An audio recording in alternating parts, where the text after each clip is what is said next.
वैधता को देखते हुए। और मैं स्वागत करूंगी सौरभ जी का बहुत बहुत ओज स्वागत के है सौरभ जी आपका।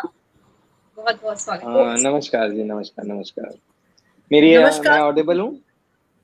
जी बिल्कुल ऑडिबल हैं आप, और जी। बहुत अच्छे दिख भी रहे हैं, और आवाज भी आपकी बहुत अच्छी खासी है। जी। थैंक यू थैंक यू और थैंक यू। आप ओज कवि हास्य, मैं दर्शकों के लिए एक बार आपका परिचय छोटा सा दे देती हूँ। वैसे तो आपका नाम जी। परिचय का मोहताज नहीं है बिल्कुल भी, आपको सभी जानते हैं, नहीं नहीं। लेकिन फिर भी मैं थोड़ा सा परिचय बता एक बार देना चाहूंगी कि ओज हास्य कवि हैं। जी ओज कवि हास्य संचालक हैं, जी न्यूज जी मीडिया पर कवि युद्ध कहत कवि का संचालन करते हैं, और हिंदी साहित्य अकादमी के राष्ट्रीय अध्यक्ष हैं आप। बहुत बहुत स्वागत है आपका, आपके हमारे अपने पटल पर, the N Chandra magic man show पर। स्वागत जी। है। बहुत आभार। मैं आभार व्यक्त करना चाहूंगा, एक ऐसी सीरीज में आप लोगों ने मेरे को जोड़ा है यहाँ पर। जो अनवरत मेरे को तो आज सुबह बात हो रही थी भूमिका जी से, तो जी मैंने पूरी इसके विषय में जानकारी उनसे ली। तो ये तो एक वाकई मतलब बहुत बड़े स्तर पे आप लोग काम कर रहे हैं, और इस महायज्ञ में मैं अपने कविताओं की, मैं अपने भावों की आहुति क्षेपित कर रहा हूँ। ये मेरे लिए गौरव का विषय है। और अब ये अनवरत आप लोगों का ये सफर जारी रहे, इसकी बहुत बहुत सारी शुभकामनाएं मैं देता हूँ। एन चंद्रा जी जी के माध्यम से जो ये कार्यक्रम आप लोग कर रहे हैं, मतलब मैंने तो हतप्रभ हूं ये चीज सुनकर कि 24 घंटे अनवरत ये कार्यक्रम जारी है।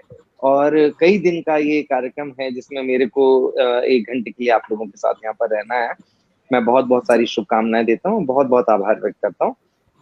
जैसा अब आप आदेश और करें। हम बहुत आभारी हैं कि अपने कीमती समय से आप हमें समय देने के लिए उपस्थित हुए हैं। आपको रूबरू सुनना हमारा बहुत बड़ा सौभाग्य है, और आपके नाम की महिमा है कि दर्शक अभी से जुड़ना शुरू हो गए हैं और आपका स्वागत कर रहे अरे हैं। अरे अरे बहुत जी बहुत आभार आपका।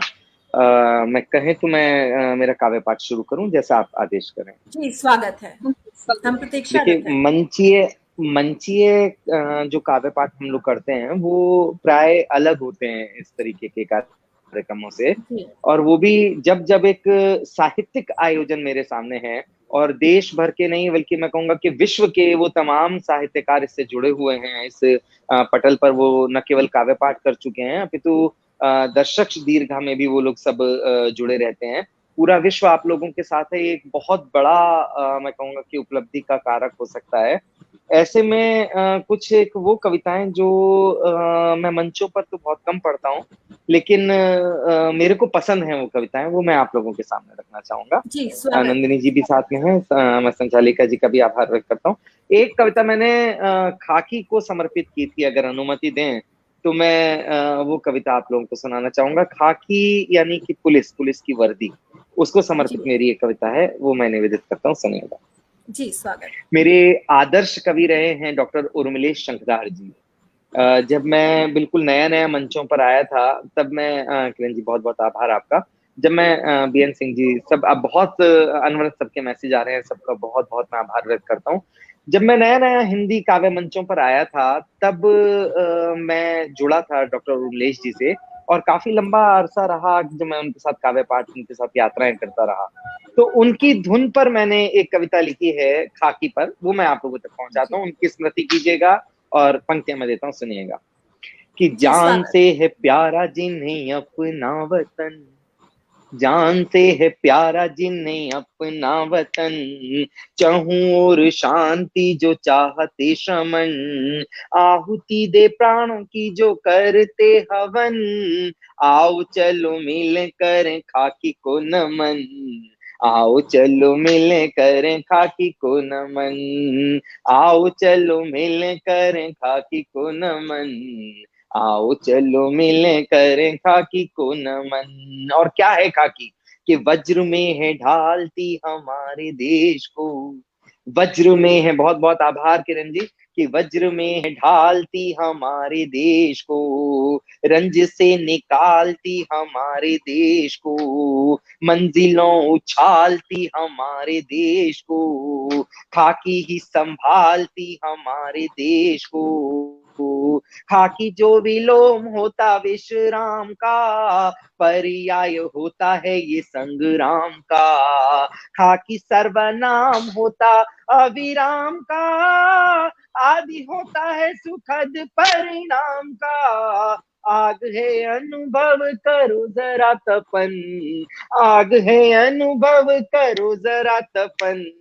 आओ चलो मिले करें खाकी को नमन, आओ चलो मिले करें खाकी को नमन, आओ चलो मिले करें खाकी को नमन। मेरे सामने दो चेहरे ऐसे हैं जो मेरे से जुड़े हुए हैं और जिनकी वॉइस भी मैं सुन पा रहा हूँ, और लोग सिर्फ मेरे को देख पा रहे हैं, मैं उनको मुखातिब नहीं, मतलब मैं उनको नहीं देख पा रहा हूँ। लेकिन जो दो चेहरे मेरे सामने हैं और वो अच्छे भी हैं, सुंदर भी हैं, मैं चाहता हूँ कि उनके मुखारविंद से कम मेरा साथ आता रहे, वाह वाह की आवाज आती रहे, तो मुझे लगे कि मैं मतलब चेतना सी मुझे लगे। मैं लाइव इस तरीके के सेशंस बहुत कम करता हूँ, आप लोग साथ रहें, मैं पंक्ति पढ़ता हूँ, सुनिएगा। अगर दोनों म्यूट है तो आप खोल लीजिए इसको, वॉइस को, पंक्ति सुनिए।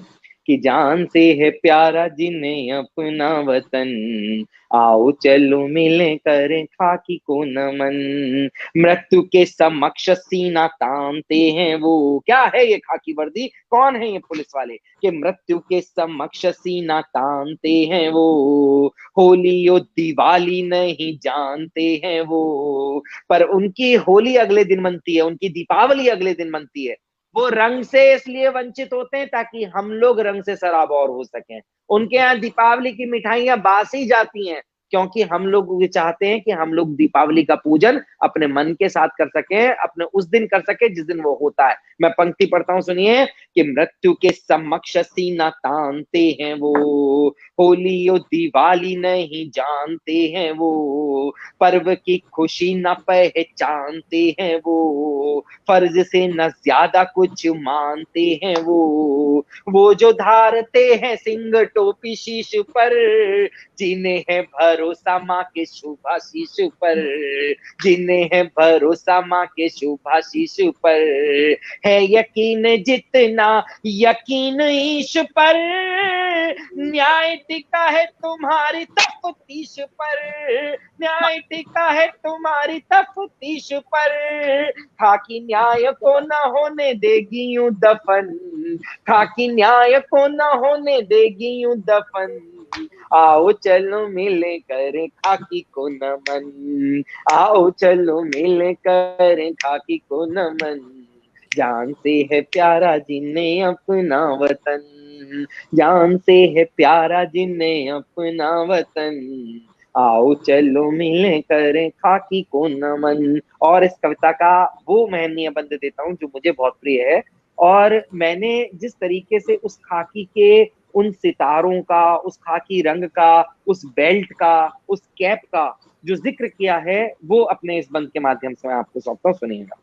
कि कांधे पे सितारे हैं ये गर्व देश का, कांधे पे सितारे हैं ये गर्व देश का, संयम प्रतीक पेटी पर्व देश का, संयम प्रतीक पेटी सर्व देश का, टोपियान बान गण धर्व देश का, यूनिफॉर्म नहीं है पर्व देश का, यूनिफॉर्म नहीं है पर्व देश का। दंगे हो या महामारी अड़ जाते हैं, शत्रु के ये पक्ष पर चढ़ जाते हैं, बात हो वतन की तो लड़ जाते हैं, अमन के खूंटे फिर गड़ जाते हैं, जिनसे सलामत है अपना चमन, जिनसे सलामत है अपना चमन।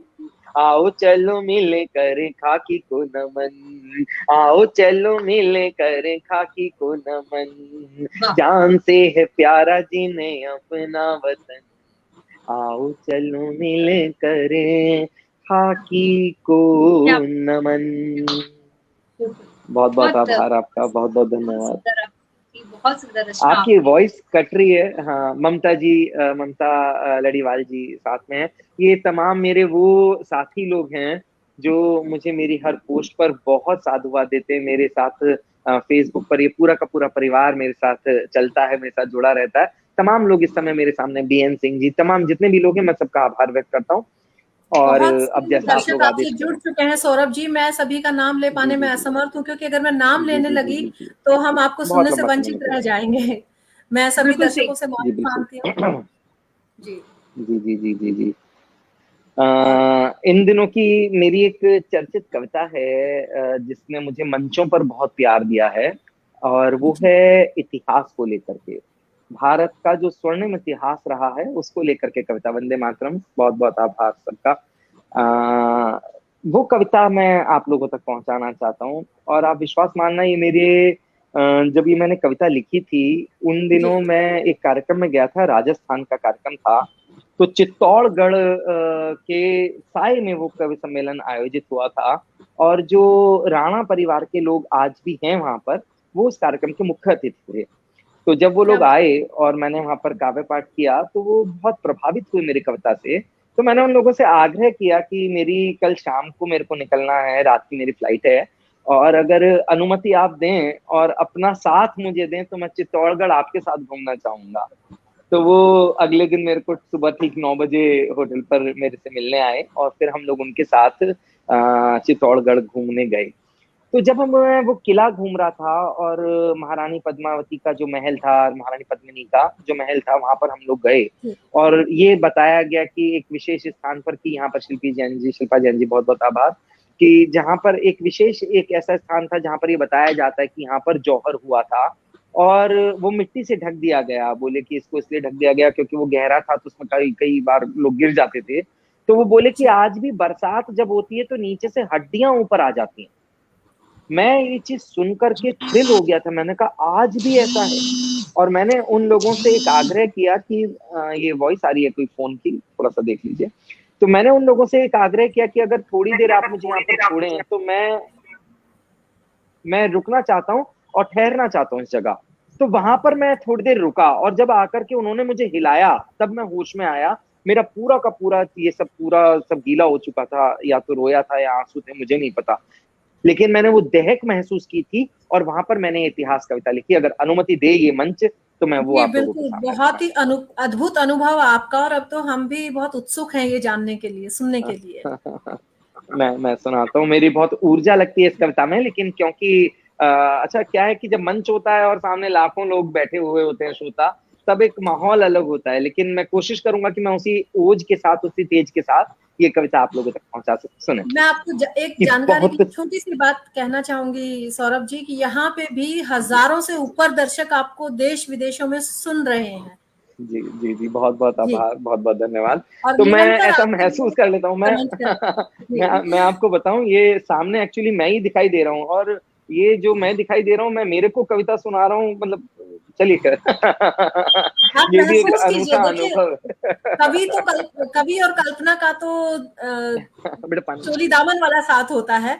तो आप मैं महसूस कीजिए, मैं क्योंकि समझ। कमेंट हम देख पा रहे हैं जो आपके लिए आ रहे हैं जी बहुत जी जी ज्यादा। जी जी जी, जी, बहुत बहुत बहुत बहुत आभार। सुने स्वागत है सौरभ कि जी। बहुत सो चुके अब उठ जाओ, समय नहीं ये सोने का। बहुत सो चुके अब उठ जाओ, समय नहीं ये सोने का। अब तक खोया बहुत करो प्रण, अब कुछ भी ना खोने का। राम जन्मभूमि खोई थी, खोए ताजमहल हमने। मुगलों के आतंक से खोए कितने राजमहल हमने। गोपाचल की हर प्रतिमा जुल्मों की कथा सुनाती है, कि गोपाचल की हर प्रतिमा जुल्मों की कथा सुनाती है। किसने कैसे लूटा हमको चीख चीख दर्शाती है। किसने कैसे लूटा हमको चीख चीख दर्शाती है। किसने कैसे लूटा हमको चीख चीख दर्शाती है। बस 1 सेकंड का मुझे समय दे। मैं अपने सभी दर्शकों का अभिनंदन करती हूँ, जुड़े रहिएगा। अनवरत आप लोगों के मैसेजेस आ रहे हैं, शिल्पा जी, भूमिका जी। भूमिका जी, आपने तो मुझे आमंत्रित किया, मैं सोच रहा था कि शायद आप यहाँ पर दिखाई देंगी, लेकिन चलिए आपके मैसेजेस आ रहे हैं, बहुत बहुत आभार। पंक्ति पढ़ता हूँ, सुनिएगा। कि पृथ्वीराज ने गौरी को 16 युद्धों में जीता था। एक सीरियल आया साहब टेलीविजन पर, पृथ्वीराज चौहान, मेरे पिताजी जो अतिरिक्त देशभक्त हैं, उन्होंने मेरे से कहा कि सौरभ ये जरूर देखना, ये टेलीविजन पर ये सीरियल बहुत अच्छा शुरू हुआ है, इसको जरूर देखना। और तुम्हें पता चलेगा कि इतिहास क्या था और हम लोगों के वीरों के साथ क्या घटनाएं घटी। साहब मैंने पूरा सीरियल देखा पहले एपिसोड से जब तक वो चलता रहा तब तक। संयोगिता के दुपट्टे से बाहर नहीं निकले पृथ्वीराज चौहान। मुझे ये नहीं समझ में आया कि ये निर्देशक, ये डायरेक्टर्स, ये प्रोड्यूसर्स हम लोगों को दिखाना क्या चाहते हैं। कौन थे पृथ्वीराज चौहान? क्या केवल एक आशिक थे? मैं विरोध की पंक्तियां दायर करता हूं, आप लोगों का समर्थन चाहता हूं। पंक्तियां सुनिएगा कि पृथ्वीराज ने गौरी को 16 युद्धों में जीता था। बहुत बहुत आभार। कि पृथ्वीराज ने गौरी को 16 युद्धों में जीता था, अनवरत लड़े 40 युद्ध वो बाजीराव सा जीता था। कि अनवरत लड़े 40 युद्ध वो बाजीराव सा जीता था। उस बाजीराव को मस्तानी के इश्क में मरता दिखा दिया। पृथ्वीराज के शौर्य को प्रेम का पानी भरता दिखा दिया। वो महाराणा जिनके बारे में दिखा सके वो थोड़ा था। एक 40-50 किलोग्राम का आदमी खड़ा किया और हम लोगों से कहा गया कि इसको महाराणा प्रताप मान लें। अगर महाराणा प्रताप के बारे में आपको जानकारी नहीं थी तो आज भी कभी आप लोग चले जाना उदयपुर के महल में, उनके वो वसन रखे हैं, वो भाला रखा है, वो वस्त्र रखे हैं जिनको पहन करके वो सिंह युद्ध भूमि में युद्ध लड़ने जाता था। 210 किलोग्राम के वो वसन पहन करके जो युद्ध भूमि में उतरने वाला वीर, उसको आप ये बताते हो कि गीदड़ को हम लोग शेर मान लें। तब शोभ व्यक्त करते हुए पंक्तियां देता हूं, आप लोग समर्थन देना कि उस बाजीराव को मस्तानी के इश्क में मरता दिखा दिया।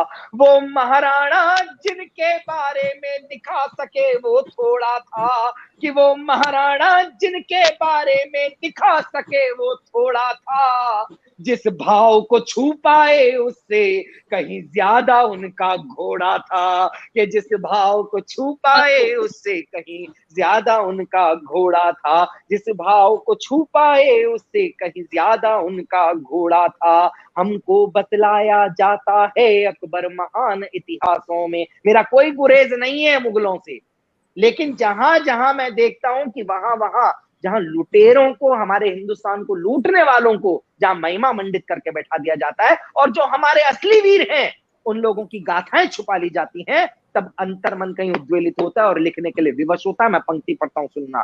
कि हमको बतलाया जाता है अकबर महान इतिहासों में, नहीं मिलता शाहजहां जैसा कोई प्रतिमान इतिहासों में। प्रेम की अगर सबसे बड़ी कोई प्रतिमूर्ति है तो वो ताजमहल। भारतीय इतिहास में हम लोगों को यह बताया गया कि अगर प्रेम की कोई सबसे बड़ी प्रतिमूर्ति है तो वो केवल ताजमहल है। साहब मैं एक प्रश्न पूछना चाहता हूं, पढ़े लिखे लोग मेरे सामने एक भी व्यक्ति अगर इस बात को नकार दे तो मैं अपनी कलम तोड़ दूंगा, कविता नहीं लिखूंगा, मैं कसम खाता हूं। मैं पूछना चाहता हूं कि क्या ये प्रेम है? एक व्यक्ति की हत्या करके उसकी पत्नी को बलात्कार करके अपनी बेगम बनाया जाए, उसको अपनी तीसरी बेगम बनाया जाए और उसकी 14वीं डिलीवरी के दौरान उसकी मृत्यु हो और उसके सम्मान में आप एक ताजमहल बनाते हैं, फिर उसके द्वारा उत्पन्न जो बेटी होती है उसके साथ आप संबंध बनाते हैं और ये कहा जाता है कि जिस वृक्ष को जिस माली ने उगाया उसका फल खाने का अधिकार उसे है। तो मैं क्षमा चाहता हूं, ऐसे प्रतीक को सौरभ सुमन प्रेम का प्रतीक नहीं मान सकता। मैं विरोध दर्ज करते हुए पंक्ति देता हूं कि हमको बतलाया जाता है, बहुत बहुत आभार, कि हमको बतलाया जाता है अकबर महान इतिहासों में, नहीं मिलता शाहजहां जैसा कोई प्रतिमान इतिहासों में। कि नहीं मिलता शाहजहां जैसा कोई प्रतिमान इतिहासों में। बेबस के पति का वध कर जबरन देह को जिसने लूटा था, वहशी नजरों से सिंदूरी कोई दामन ना छूटा था। यदि ये महान थे तो वो कौन थे जो असमत से खेले थे। कि यदि ये महान थे तो वो कौन थे जो असमत से खेले थे। जिनकी बर्बरता के कोड़े हमने पीठों पर झेले थे। कि जिनकी बर्बरता के कोड़े हमने पीठों पर झेले थे। जिनकी बर्बरता के कोड़े हमने पीठों पर झेले थे। वो कौन थे जिनकी औलादें दीवार में जिंदा चुनवा दी। मैं बताता हूं कि भारत का इतिहास क्या था साहब। अपनी आंखों के सामने अपने दोनों बेटों को दीवार में चुनते हुए देखा। उनको पढ़ाया जाना चाहिए हमारे इतिहास में। मैं पंक्ति पढ़ता हूं, सुनना। क्या बात कि है सर, हमको, क्या बात है। मैं बहुत बहुत आभार, बहुत बहुत धन्यवाद। कि वो कौन थे जिनकी औलादें दीवार में जिंदा चुनवा दी, जिनकी आंखों को नोच देह तपते तेलों में भुनवा दी, जिनको भेड़ों की खाल उड़ाकर लाल किले पर बंधवाया, जिन गुरु के बेटों को अंतिम सांसों तक तुमने तड़पाया। वो कौन थे जो हल्दी घाटी में दुर्ग की भांति अड़ते थे, कि वो कौन थे जो हल्दी घाटी में दुर्ग की भांति अड़ते थे। शीश भले कट जाए किंतु धड़ शत्रु से लड़ते थे, शीश भले कट जाए किंतु धड़ शत्रु से लड़ते थे, शीश भले कट जाए किंतु धड़ शत्रु से लड़ते थे। और पंक्ति देता हूं, बहुत मन के साथ पढ़ता हूं। ये वो महन्य बंद है मेरा जो मुझे बहुत प्रिय है, मैं आप लोगों तक पहुंचाता हूं। कि पढ़ना है बलिदान पढ़ो तुम जाकर हाड़ी रानी का। मुझे इस समय जितने भी लोग सुन रहे हैं, मैं उन लोगों से अगर प्रश्न पूछूं कि हाड़ी रानी कौन थी, तो हो सकता है कि 2 4 5 लोग ये बता दें कि हाड़ी रानी कौन थी, लेकिन अमूमन लोग नहीं जानते कि हाड़ी रानी कौन थी। इसमें दोष आपका नहीं है, आप लोगों को पाठ्यक्रमों में सब कुछ पढ़ाया गया, लेकिन ये नहीं पढ़ाया गया कि हिंदुस्तान का वास्तविक इतिहास क्या था। केवल 3 दिन हुए राणा रतन सिंह को विवाह किए हुए रानी हाड़ी के साथ। तीसरे दिन ऑर्डर आता है कि आपको युद्ध मैदान में जाना है, युद्ध मातृभूमि के लिए युद्ध लड़ना है। उनको जाना विवशता थी, लेकिन वो जाना नहीं चाहते थे, क्योंकि कुछ ही समय, कुछ ही पल तो व्यतीत किए थे उन्होंने रानी के साथ। वो जाते हैं मजबूरन युद्ध में, और प्रथम रात्रि को एक पत्र लिखते हैं महारानी हाड़ी के नाम, और उसमें लिखते हैं, जो भी पत्र था उसके अंदर जो भाव रहे होंगे, कभी कल्पना करता है, उसके अंदर वो लिखते हैं कि मैं वो करवटे वो सलवटे भूल नहीं पाया रानी, जो तुम्हारे साथ बहुत कम समय में मैंने व्यतीत किया। मैं बहुत जल्द ये युद्ध निपटा करके आऊंगा और पुनः हम लोग साथ रहेंगे। ये पत्र पत्रवाहक लेकर के पहुंचा महारानी हाड़ी के पास, और रानी ने जब वो पत्र पढ़ा तो उनको लगा कि राणा युद्ध देश के लिए लड़ने गए हैं, अगर वो मेरे में लगे रहे, उनका मन मेरे साथ जुड़ा रहा, तो कहीं ये पृथ्वी, हमारा ये मातृभूमि युद्ध ना हार जाए। उन्होंने पत्रवाहक से कहा कि मैं जो तुम्हें दे रही हूं जाकर के महाराणा को देना और कहना कि अब युद्ध तुम्हारे साथ रानी भी लड़ेगी। और इतना कहकर के उन्होंने अपना शीश कलम करके उसके हाथ में दे दिया। साहब, मैं थ्रिल होता हूं जब ये बात पढ़ता हूं। आप सोचिए कि क्या रहा था हमारा इतिहास। पत्रवाहक वो शीश लेकर के जब राणा के पास पहुंचा, तो अगले दिन का युद्ध महाराणा ने वो केशों से अपना गले में बांध करके उनका शीश, और वो युद्ध लड़ा। हिंदुस्तान को पढ़ाना था तो ये पढ़ाया होता। मैं पंक्ति पढ़ता हूं, सुनना। कि पढ़ना है बलिदान पढ़ो तुम जाकर हाड़ी रानी का, पढ़ना है बलिदान पढ़ो तुम जाकर हाड़ी रानी का, कि पढ़ना है बलिदान पढ़ो तुम जाकर हाड़ी रानी का। शीश थाल में भेजा जिसने ऐसी अमर जवानी का, गर त्याग देखना है तो खोलो पन्ना पन्ना दाई का, कहीं मिलता है ऐसा प्रमाण बोलो मुंह बोली माई का, कि कहीं मिलता है ऐसा प्रमाण बोलो मुंह बोली माई का, कहीं मिलता है ऐसा प्रमाण बोलो मुंह बोली माई का। जिसकी आंखों में स्वामी भक्त की स्वर्णिम अश्रु रेखा हो, कि जिसकी आंखों में स्वामी भक्त की स्वर्णिम अश्रु रेखा हो, अपने बेटे को तलवारों से खुद ही कटते देखा हो, कि अपने बेटे को तलवार। अजय भैया बहुत बहुत आभार, बहुत बहुत सब लोग बहुत मन दे रहे हैं। दुबे साहब, इतनी जल्दी जल्दी सबके मैसेजेस आ रहे हैं, मैं नाम भी देख नहीं पा रहा, लेकिन सबको मैं बहुत बहुत आभार व्यक्त करता हूँ। सब लोग जुड़े हैं, बहुत बहुत धन्यवाद। मैं पंक्ति पढ़ता हूँ, इस कविता की आखिरी बंद मैं आप लोगों को देता हूँ। किरण जी, अनवरत आपके लगातार मैसेज आ रहे हैं, बहुत बहुत आभार। कुछ लिखा था आपने, शायद मैं समझ नहीं पाया।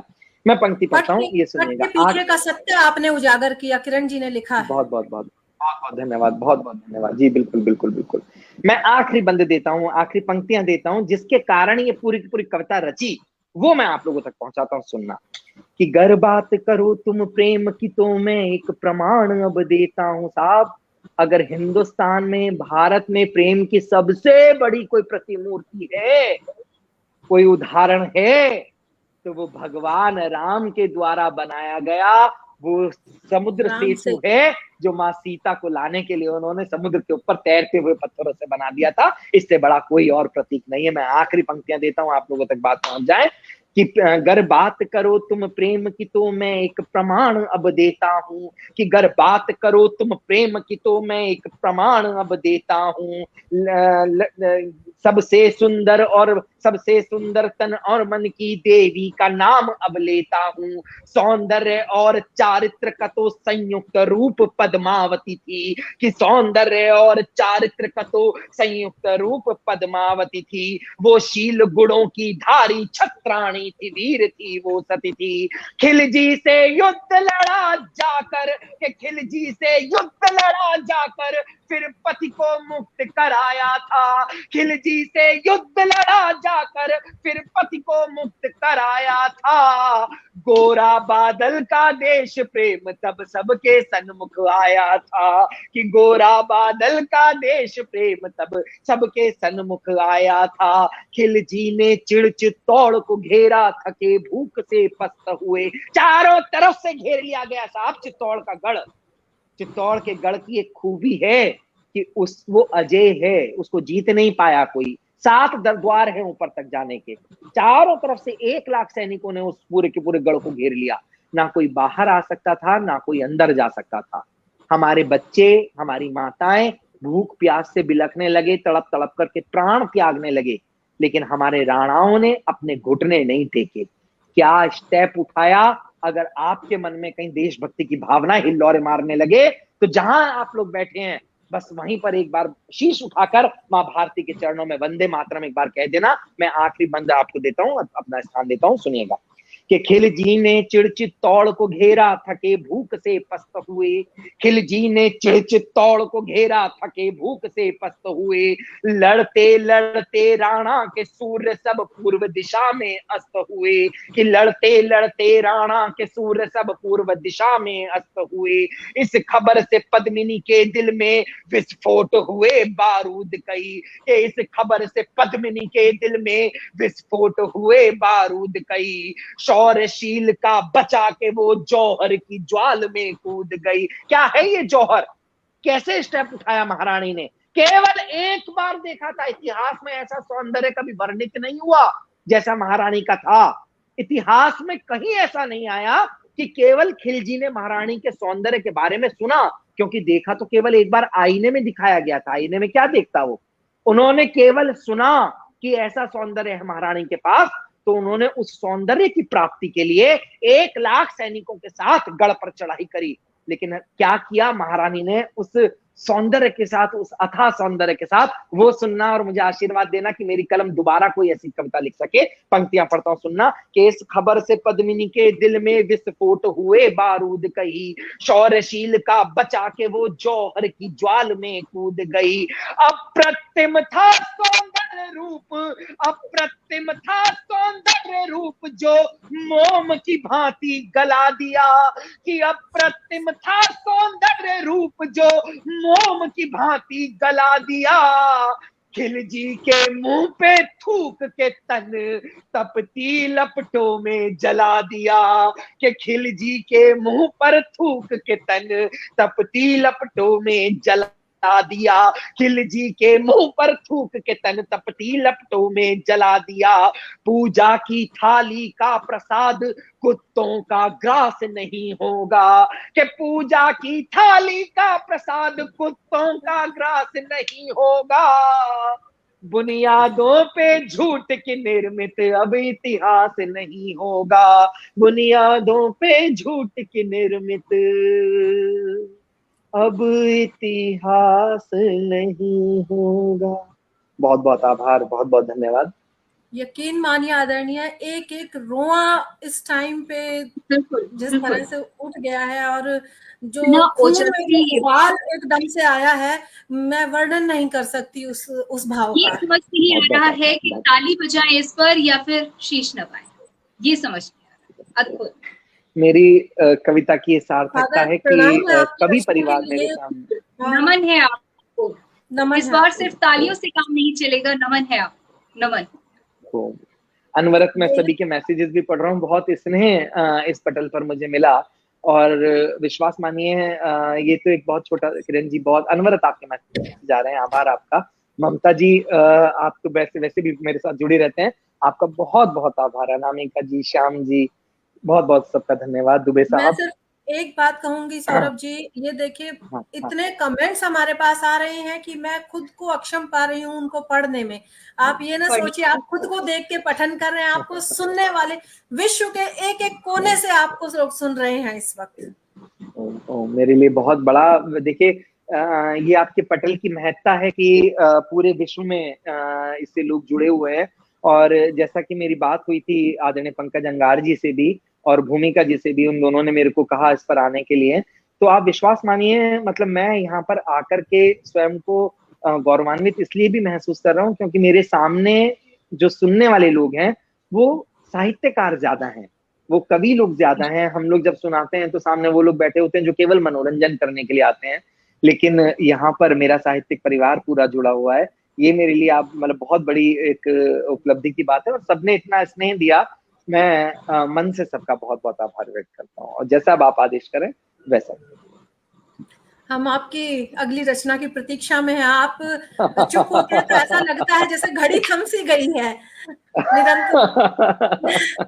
मतलब आप एक और कविता सुनना चाहते हैं? जी मैं आदरणीय। अच्छा, मैं एक और चीज आपको बताऊं, लगभग लगभग मेरे को काव्य पाठ करे हुए बहुत समय हो गया। मेरे को क्या, इस समय तो सभी को हो गया होगा। आप मान करके चलें कि लगभग 1.5 साल से हम कवि लोग घर पे हैं। ना कोई ऐसा आमंत्रण निमंत्रण है। पहले तो रोज रोज रातें हम लोग जाते थे और हजारों लाखों लोगों के बीच में हम लोग होते थे, तो एक ऊर्जा अपने मन में, हमारे मन में आती रहती थी। अभी बहुत सब गड़बड़ हो गया है, तो वो जो आदत अनवरत कविताएं पढ़ने की है वो भी जाती रही। अभी तो मुझे तो ऐसा महसूस हो रहा है कि जब हम लोग पहली बार किसी मंच पर जाएंगे तो करेंगे क्या। जी मैं पंक्ति देता हूँ, सुनिएगा। जी स्वागत है। जी, एक कविता मेरा मन है इस पटल से मेरे को सुनाने का मन है। वो कविता मैंने शाकाहार के ऊपर लिखी थी, अगर अनुमति हो। जब मैं आपको बताऊं, जब मैं पहली बार टेलीविजन पर गया था, शैलेश भैया उसका संचालन किया करते थे, कार्यक्रम आता था बहुत खूब करके। हाँ जी। तो पहली बार जब मैं चैनल पर गया उनके साथ काव्य पाठ करने के लिए, उन्होंने आमंत्रण दिया, तो मैंने शैलेश भैया से कहा, मैंने कहा कि भैया मैं ये वाली कविता यहाँ पर पढ़ना चाहूंगा, शाकाहार। तो उन्होंने कहा कि सौरभ ये एक कम्युनिटी विशेष की कविता नहीं है। मैंने कहा भैया कम्युनिटी विशेष की नहीं है, हिंदुस्तान विशेष की कविता है, जो हमारे संस्कार हैं। मैंने वहां से एक कविता उठाई। इसमें ऐसा, अजय भैया बहुत बहुत धन्यवाद, इसमें ऐसा कहीं कुछ नहीं है कि ये कम्युनिटी विशेष की कविता है या बाकी जैसा आप चाहें। मेरी इन दिनों की एक चर्चित कविता वो भी है, नेताजी सुभाष चंद्र बोस, मेरी प्रतिनिधि कविता है। मैं इन दोनों यकीन में से से कह आप जो सकती चाहें हूँ वो सुना। मैं यकीन से कह सकती हूँ आपकी हर रचना सभी के दिल को छुएगी। और देखिए आपके सामने सबूत दे रही हूँ कि काव्य पाठ आपने किया, हर गला मेरा सूख गया है।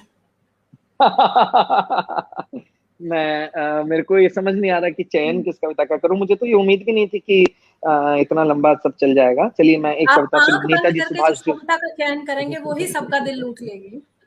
चलिए मेरी मेरी परिचित कविता जो जिसने मुझे पहचान दी हिंदी काव्य मंचों पर, वो नेताजी सुभाष कविता, वो मैं आप लोगों के सामने रखता हूँ। स्वागत आदरणीय। नेता शब्द, बहुत बहुत आभार। नेता शब्द नेताजी के बाद जिसके आगे भी लगा, वो ऐसा लगा कि ये दुनिया को छलने वाला होगा। ये मतलब किसी भी तरीके से जो नेताओं वाले गुण हैं इसके अंदर होंगे। नेता शब्द केवल एक व्यक्ति के आगे फबा, वो थे नेताजी सुभाष चंद्र बोस। सुभाष मैं चंद्र वहां से बोस। पंक्ति उठाता हूँ, हाँ मैं वहां से पंक्ति उठाता हूँ, सुनिएगा। कि स्वागत। घोर अंधियार है उजास मांगता है देश, घोर अंधियार है उजास मांगता है देश, छाया पतझार मधुमास मांगता है देश, कुर्बानियों का एहसास मांगता है देश, कुर्बानियों का एहसास मांगता है देश। एक बार फिर से सुभाष मांगता है देश, एक बार फिर से सुभाष मांगता है देश, एक बार फिर से सुभाष। मैंने सुभाष जी को बहुत पढ़ा है और सुभाष जी की मृत्यु के बाद जो जिन बाबा जी के लिए कहा जाता रहा कि वो नेताजी हैं और छुपे हुए हैं इस तरीके से, मैंने वो सब चीजें बहुत ज्यादा पढ़ी हैं।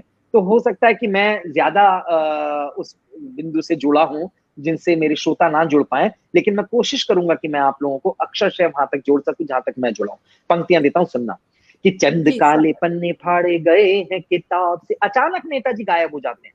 कि चंद काले पन्ने फाड़े गए हैं किताब से, इतिहास को सजाया खादियो गुलाब से। ये पढ़े लिखे लोगों के सामने कहता हूं और इशारे में बात करता हूं, इशारा समझना। मैं निवेदन करता हूं कि चंद काले पन्ने फाड़े गए हैं किताब से, इतिहास को सजाया खादियो गुलाब से। पूछता हूं क्यों सुभाष का कोई पता नहीं, कैसे कहूं बीती सत्ता की कोई खता नहीं। एकाएक वो सुभाष जाने कहां खो गए, और सारे कर्णधार मीठी नींद सो गए। मानो या न मानो फर्क है साजिशो भूल में, मानो या न मानो फर्क है साजिशो भूल में। कोई षड्यंत्र छुपा है समय की धूल में, कोई षड्यंत्र छुपा है समय की धूल में, कोई षड्यंत्र छुपा है समय की धूल में। गांधी का अहिंसा मंत्र रोता चला जा रहा।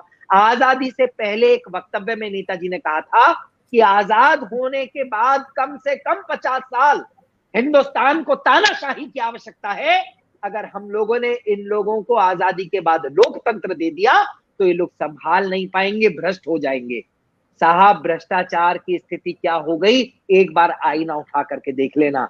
एक 80-85 साल का बूढ़ा एक भ्रष्टाचार के विरुद्ध एक बहुत बड़ा आंदोलन दिल्ली में लेकर के खड़ा होता है, लोग उसकी भी सीढ़ियां बना करके मुख्यमंत्री पद पर जाकर बैठ जाते हैं, और साहब हम ढूंढते फिरते हैं कि वो बाबा कहां चला गया। मैं पंक्ति पढ़ता हूं, अंदर की जो वेदना है उसको शक्ल देना चाहता हूं, शब्दों की और आप तक पहुंचाता हूं। सुनना कि गांधी का अहिंसा मंत्र रोता चला जा रहा, आभार, कि गांधी का अहिंसा मंत्र रोता चला जा रहा। देखिए ये लोकतंत्र सोता चला जा रहा। आजादी की आत्महत्या पे क्यों सभी मौन है, इसकी खुदकशी के जिम्मेदार कौन कौन है। अभी श्वेत खादी की ये आंधी नहीं चाहिए, अभी श्वेत खादी की ये आंधी नहीं चाहिए। 10-20 साल हमें गांधी नहीं चाहिए, 10-20 साल हमें गांधी नहीं चाहिए। सोए हुए शेर की तलाश मांगता है देश, एक बार फिर से सुभाष मांगता है देश, एक बार फिर से सुभाष मांगता है देश, एक बार फिर। बहुत बहुत आभार कुमारी भावना जी, बहुत बहुत आभार। तमाम लोग मैसेज मेरे को दे रहे हैं, सबका बहुत बहुत आभार, बहुत बहुत धन्यवाद। एक बार फिर से सुभाष मांगता है देश। जैन हूं, लेकिन ये कहा गया कि ढालो खड़ग बिन गाथा को गढ़ा गया। मैं पंक्तियां पढ़ता हूं। प्रदीप जी मेरे एक ऐसे गीतकार जिनको बचपन से मैंने सुना, कोई भी राष्ट्रीय समारोह होता था तो प्रदीप जी के भजन हम लोग सब सुना करते थे। लता जी ने वो भजन गाया तो जवाहरलाल नेहरू साहब की आंखों से आंसू बहने लगे, जो देश के ऊपर उन्होंने लिखा था, शहीदों के ऊपर उन्होंने लिखा था।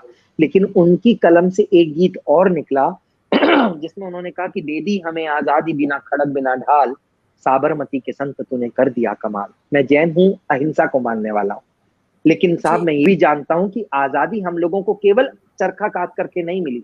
न जाने कितने वीरों ने अपने प्राणों की आहुति मां भारती के चरणों में अर्पित की, तब जाकर के हम लोग वर्ण करके लेकर के आए इस आजादी को। तब मैं पंक्तियां पढ़ता हूं, विरोध करने की हिम्मत और कोशिश करता हूं, समर्थन आप करना, निवेदन करता हूं, सुनिए। कि ढालुओ खड़ग बिन गाथा को गढ़ा गया, ढालुओ खड़ग बिन गाथा को गढ़ा गया। आजादी का स्वर्ण ताज खादी से मढ़ा गया, लाल किले में लगा दी क्यारियां गुलाब की, तारे जाके बैठे हैं जगह पे आफताब की। तारे जो कविता के शौकीन हैं, मैं उनको शिल्प देता हूं, स्वीकार करना कि तारे जाके बैठे हैं जगह पे आफताब की। आजादी की नींव को लहू से था भरा गया, आजादी की नींव को लहू से था भरा गया। मिली नहीं भीख में आजादी को भरा गया, मिली नहीं भीख में आजादी को भरा गया। कितने जाबाज बाज धरती में गड़ गए, कितने जाबाज बाज धरती में गड़ गए, किंतु सारे श्रेय को लेके कपोत उड़ गए, किंतु सारे श्रेय को लेके कपोत उड़ गए, किंतु सारे श्रेय को लेके शांति कपोत उड़ा दिए हम लोगों ने साहब। जिनके लिए प्रार्थनाएं करनी चाहिए थी, जिनके मंदिर बनने चाहिए थे, वो सब तो उड़ा दिए हमने। मैं पंक्तियां पढ़ता हूं, अंदर कहीं मन उद्वेलित है, तब मैं पंक्तियां पढ़ता हूं, सुनना। कि जिन्हें परवाह नहीं थी किसी अनुरोध की, हम लोगों से कहा गया कि अहिंसा से प्रभावित होकर के चले गए अंग्रेज, गांधी जी की अहिंसा से प्रभावित होकर के चले गए अंग्रेज। वो अंग्रेज जो एक विधवा नारी की पीठ पर एक अबोध बच्चा बंधा हो, उसके ऊपर शस्त्र चलाने में जिनके हाथ ना कांपे हो, एक साथ उन्होंने जलियांवाला बाग में हजारों लोग मरवा दिए हो, उनके हाथ ना कांपे हो, वो हमारी अहिंसा से प्रभावित होकर के चले गए। ऐसा चुटकुला दूसरा पूरे विश्व में मैंने आज तक नहीं सुना। पंक्तियां देता हूं, सुनना। कि जिन्हें पर, बहुत बहुत आभार, कि जिन्हें परवाह नहीं थी किसी अनुरोध की, जिन्हें परवाह नहीं थी किसी अनुरोध की, बेवा सिंघनी की पीठ पे बंधे अबोध की, बेवा सिंघनी की पीठ पे बंधे अबोध की, काला पानी जेल की दीवारें चीखती रही, सावरकर के जख्म की दरारें चीखती रही, जिनके बही खाते कटी गर्दनों से भर गए, बोलते हो आपके वो चरखे से डर गए, बोलते हो आपके वो चरखे से डर गए, अब सही सही इतिहास मांगता है देश, एक बार फिर से सुभाष मांगता है देश, एक बार फिर से सुभाष मांगता है देश, एक बार फिर से। बहुत बहुत आभार, बहुत बहुत धन्यवाद। तमाम जितने भी लोग मुझे इस पटल के माध्यम से सुन रहे हैं, मैं सबका बहुत बहुत आभार व्यक्त करता हूं। अब एक ऐसा बंद इस कविता का मैं सौंपता हूं जो प्रश्न चिन्ह लगाएगा कहीं, आप लोगों को सोचने पर आप भी मजबूर हो जाएंगे कि सौरभ ने क्या कहा। कि ऐसे अनुबंध छिपे कागजों की परत में, एक एग्रीमेंट हुआ साहब, नेताजी सुभाष चंद्र बोस गायब हो गए थे, उसके बाद आजादी मिली और लॉर्ड माउंटबेटन जो आखिरी गवर्नर थे अंग्रेजी शासन के, और उनके मित्र हमारे पहले जो प्रधानमंत्री थे माननीय जवाहरलाल नेहरू जी, इन दोनों के बीच एक एग्रीमेंट होता है, शर्त पर हम लोगों को पट्टे पर लीज के ऊपर हम लोगों को आजादी दी जाती है।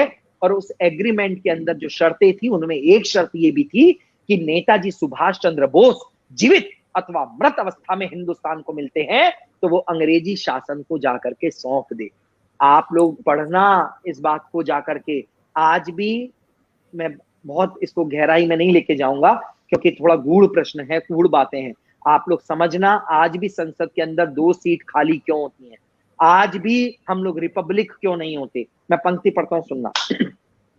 कि ऐसे अनुबंध छिपे कागजों की परत में, ऐसे अनुबंध छिपे कागजों की परत में जिनमें, शिल्पा जी बहुत बहुत आभार, कि ऐसे अनुबंध छिपे कागजों की परत में जिनमें सुभाष बिके आजादी की शर्त में, जिनमें सुभाष बिके आजादी की शर्त में, मौन दस्तावेजों की वो स्याही चीखती रही, जो एग्रीमेंट हुए कि मौन दस्तावेजों की वो स्याही चीखती रही, उन्हें पास आती मात्र सत्ता दिखती रही, उन्हें पास आती मात्र सत्ता दिखती रही, नींव की जो शख्स ईट बुनियादी हो गया, नींव की जो शख्स ईट बुनियादी हो गया, आजादी मिली तो युद्ध अपराधी हो गया, आजादी मिली तो युद्ध अपराधी हो गया, जिसके मुकाबले में आसमान बौना था, जिसके मुकाबले में आसमान बौना था, अपराधी कहा जिसे राष्ट्रपिता होना था, अपराधी कहा जिसे राष्ट्रपिता होना था, अपराधी कहा जिसे राष्ट्र। और इस कविता का वो बंद देता हूं जो मुझे प्रिय है, पंक्ति से था, स्वीकार करना कि ऐसा कि अनुबंध, केवल एक कल्पना करना, कवि कल्पना में जीता है, केवल कल्पना करना उस समय देश की बागडोर जवाहरलाल नेहरू जी के स्थान पर किसी ऐसे शेर के हाथ में रही होती जैसे ये आज है, तो हमारा इतिहास क्या रहा होता। केवल कल्पना करना। मैं कल्पना का कवि हूं। आखिरी पंक्तियां देता हूं, सुनना। कि अनुबंध के वो पृष्ठ फाड़े जाने थे तभी, अनुबंध के वो पृष्ठ फाड़े जाने थे तभी, आंखों में गोरों के पैन गाड़े जाने थे तभी, बोला होता बेटन से नेहरू जी ने डांट कर, देखा जो सुभाष को तो रख देंगे काट कर, देखा जो सुभाष को तो रख देंगे काट कर, शर्म से वो कागज भी आंख मीचता रहा, किंतु उन्हें दिल्ली वाला तख्त खींचता रहा, किंतु उन्हें दिल्ली वाला तख्त खींचता रहा है, ऐसे शासकों का वनवास मांगता है देश, एक बार फिर से सुभाष मांगता है देश, एक बार फिर से सुभाष। और आखिरी पंक्तियां देता हूं, मैं समझता हूं कि मेरा समय भी अब पूरा हो जाएगा। आखिरी पंक्तियां दे करके इसका जो महत्वपूर्ण बंद है जिसमें नेताजी की हमें मृत्यु बताई गई, ये कहा गया हम लोगों से कि ताइवान के ताई हाकू अड्डे से नेताजी उड़े और ऊपर जाकर के एयर क्रैश हो गया जिसमें नेताजी की मृत्यु हो गई। पढ़े लिखे लोग मुझे यहाँ पर सुन रहे हैं, मैं उनके सामने एक प्रश्न रखता हूं, अगर आज भी कोई ऐसी घटना होती है तो उसका ब्यौरा दर्ज किया जाता है, ब्लैक बॉक्स खोजा जाता है, मरने वालों के नाम रजिस्टर्ड किए जाते हैं, पूरी की पूरी घटना का ब्यौरा दर्ज किया जाता है। जिस दिन, जिस हफ्ते, जिस महीने, जिस साल हम लोगों को कहा गया कि नेताजी की मृत्यु ताइवान के ताइहाओ हवाई अड्डे से उड़ करके हो गई, उस दिन, उस हफ्ते, उस महीने, उस साल उस देश के पास ऐसा कोई ब्यौरा नहीं है। हम लोगों से झूठ क्यों बोला गया, ये आखिरी बंद देकर के विदा चाहता हूं, सुनना कि कहते हो बैठे थे सुभाष जिस विमान में, शायद सौरभ ने इससे अच्छा कुछ नहीं लिखा, मैं अपना सबसे अच्छा आपको सौंपता हूं कि कहते हो बैठे थे सुभाष जिस विमान में, कहते हो बैठे थे सुभाष जिस विमान में, हो गया है ध्वस्त वो विमान ताइवान में, हो गया है ध्वस्त वो विमान ताइवान में, सूर्य के समक्ष बक्षतान घटा छा गई, सूर्य के समक्ष बक्षतान घटा छा गई, भाग्य की कलम स्याही से कहर ढा गई, भाग्य की कलम स्याही से कहर ढा गई, दिव्य क्रांति ज्योत को अंधेरा आके छल गया, दिव्य क्रांति ज्योत को अंधेरा आके छल गया, बोलते हो सूर्य पुत्र चिंगारी से जल गया, बोलते हो सूर्य पुत्र चिंगारी से जल गया, आपसे वो जली हुई लाश मांगता है देश, एक बार फिर से सुभाष मांगता है देश, एक बार फिर से सुभाष मांगता है देश, एक बार फिर से सुभाष मांग। आदरणीय, निशब्द हूँ, बहुत बहुत आभारी हूँ। ये मेरा सच में अब तक के जीवन का अर्धशतक पार कर चुकी हूँ, अब तक का मेरा सबसे बड़ा सौभाग्य है आपको रूबरू सुनना, और बता नहीं सकती, मेरा खून उबल रहा है इस वक्त। जो जोश आपने भरा, आपकी आवाज में वो चीज, आपके शब्दों में और आपकी आवाज में जो तारतम्यता है, वो बयां करना मेरे लिए बहुत मुश्किल है। बहुत बहुत आदरणीय चंद्रा जी के साथ उनकी जीवन संगिनी नीता जोशी जी आपका हार्दिक अभिनंदन करते हैं और हार्दिक आभार प्रकट करते हैं, और जोशी जी के साथ हम पूरी समस्त टीम आपके आभारी हैं। इतने सुनहरे क्षण आपसे हम मिले हैं कि जिनके शब्दों में व्यक्त करना बहुत ही असंभव है। बहुत ही खूबसूरत रचनाएं आपकी, और मेरी तरफ से चंद्रा जी को आप बहुत बहुत सारी बधाइयां देना, शुभकामनाएं देना, और वो जो यज्ञ लेकर के चले हैं, निश्चित तौर पर Guinness book of world record में इसका नाम आना तय है, और हम लोगों का जो भी इसमें योगदान होगा हम देने के लिए हमेशा तत्पर हैं, हमेशा तैयार।